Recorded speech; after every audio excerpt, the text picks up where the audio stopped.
Got my bacon cooking in my cast iron skillet on my sterno camp stove. Again, I'm just using charcoal briquettes in the camp stove.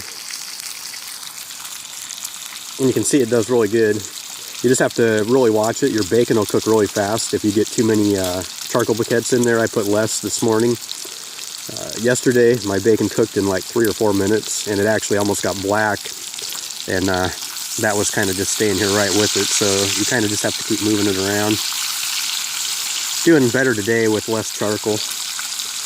The other thing you can do is pull the cast iron skillet off, and I have a rock over here that I set it on, and it'll keep cooking even while it's off the heat source. So you can kind of monitor your temperature that way. That works pretty good. It's working real good today. I think the key is just using less charcoal.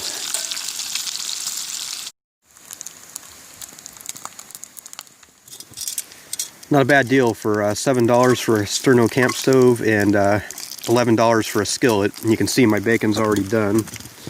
So I'm going to go ahead and remove it. Set it on my rock.